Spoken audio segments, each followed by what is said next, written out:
नमस्कार मित्रों। वंदे मातरम, जय सिया राम, जय गौ माता की। हमारे ऋषि मुनियों ने, हमारे मनीषियों ने सबसे ज्यादा बल दिया है ब्रह्मचर्य के ऊपर। ब्रह्मचर्य क्यों जरूरी है, ब्रह्मचर्य का जीवन कैसा होता है, ब्रह्मचर्य के कैसे लाभ होते हैं। अगर आप इसके ऊपर किताबें पढ़ना शुरू करोगे तो हो सकता है कि आपका पूरा जीवन, यदि आप आज 10वीं क्लास में पढ़ते हो तो आपका पूरा जीवन ब्रह्मचर्य को पढ़ते पढ़ते निकल जाए। इतना लिखा गया है ब्रह्मचर्य के ऊपर।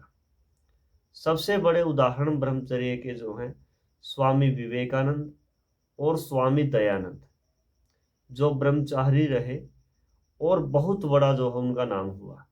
लेकिन आजकल आधुनिक लोग, अंधा अंधे लोग ब्रह्मचर्य का विरोध करते हैं। कई तो बड़े बड़े आचार्य हैं जिनको मैं खुद सुनता हूँ, जैसे आचार्य प्रशांत हैं। मैं भी उनको सुनता हूँ, काफ़ी अच्छी बातें बताते हैं।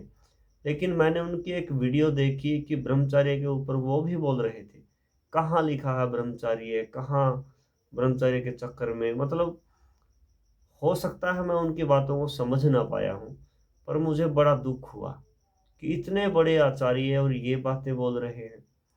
तो मैं अपने अनुभव के आधार पर बताता हूँ आपको। हमारे पास एक पेशेंट आया, एक रोगी आया जो बहुत परेशान था, जिसको दो समस्याएं थी।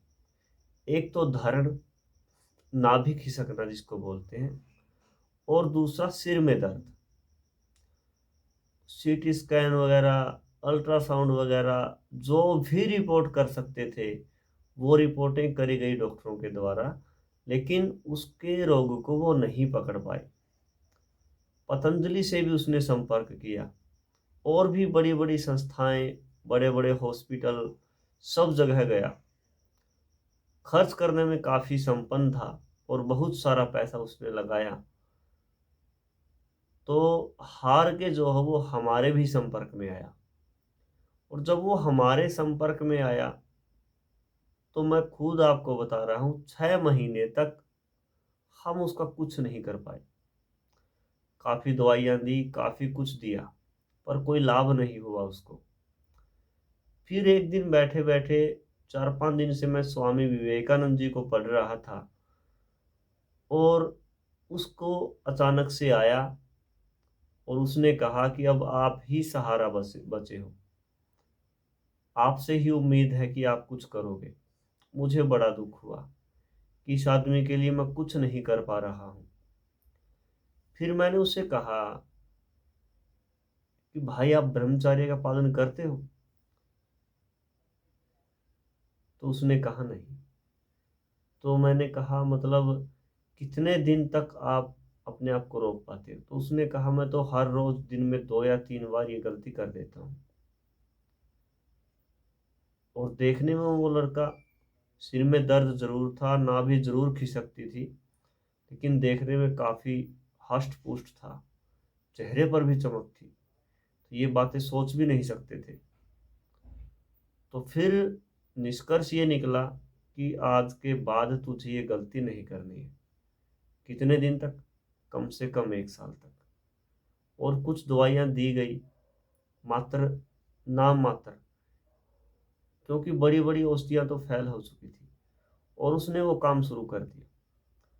तो आप विश्वास नहीं करोगे कि 1 सप्ताह के अंदर काफी जो है सिर में आराम होने लगा। तो जैसे जैसे 2-3 महीने गुजरे, उसका वेट भी कम हुआ, वो कमजोर भी दिखने लगा। लोग उसको कहने लगे कि तुझे हुआ क्या है। जब वो बीमार था तो लोग नहीं सोचते थे कि ये बीमार है, लेकिन जिस वक्त वो ठीक हो रहा था तो लोग सोच रहे थे कि ये बीमार है।